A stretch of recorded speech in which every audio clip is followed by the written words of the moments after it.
Bienvenue pour cette deuxième vidéo consacrée au presse-motte. Alors nous allons voir aujourd'hui un petit peu l'évolution des semis que nous avons réalisés il y a tout juste 3 semaines concernant donc basilic et salade.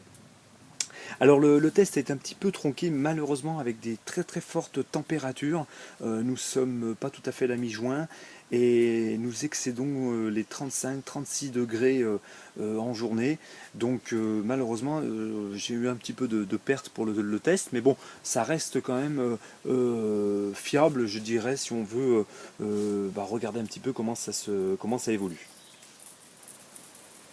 Alors, concernant le basilic, eh bien, c'est une très bonne réussite puisque sur la totalité des mottes, nous avons juste une motte qui n'a pas trouvé de preneur, où il n'y a rien qui a levé. Sinon, la plupart du basilic ici, c'est relativement bien développé et au bout de 3 semaines, on peut regarder qu'il est quand même relativement joli, hein, et il évolue très bien.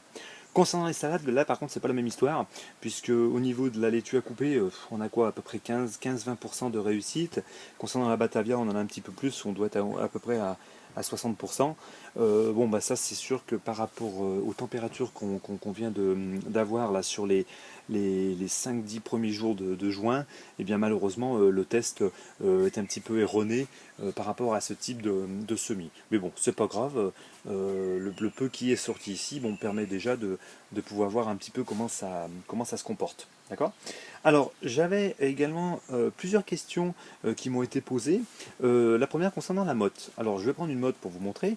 Par exemple, celle-ci, le basilic, là. La motte est toujours compacte. Hein. Elle est très humide. Alors, je ne sais pas si on le voit à travers la vidéo, mais au toucher, on voit très bien qu'elle est très humide. Donc, il n'y a pas de souci. C'est vraiment la propriété même de la motte. Il faut qu'elle soit humide de toutes parts. Donc, ça, c'est le cas. Elle ne se désagrège pas. Elle reste vraiment compacte. Et ça, c'est très important. Donc là, de ce côté-là, au niveau du test, il n'y a pas de problème, même en utilisant du terreau de semis basique, pas de souci par rapport à cette résistance en termes de solidité de la motte.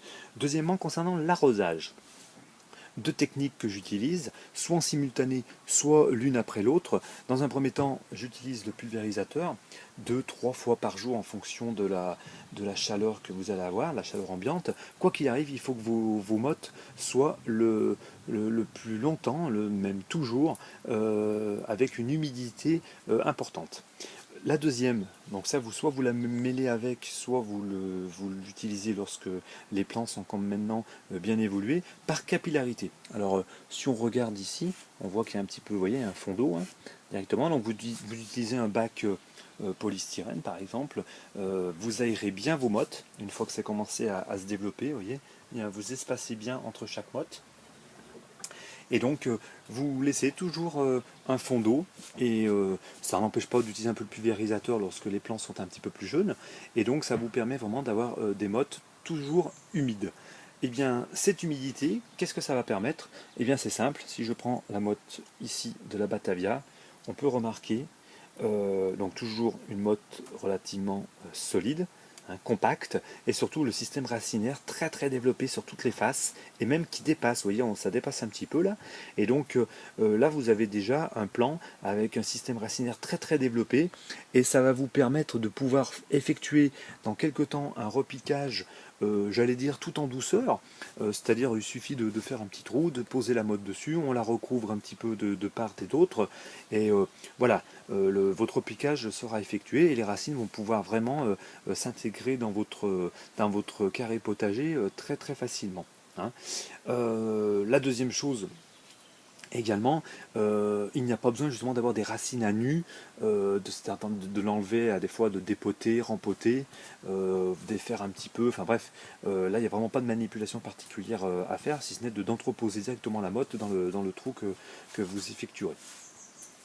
Voilà, donc on peut voir que ça évolue relativement bien.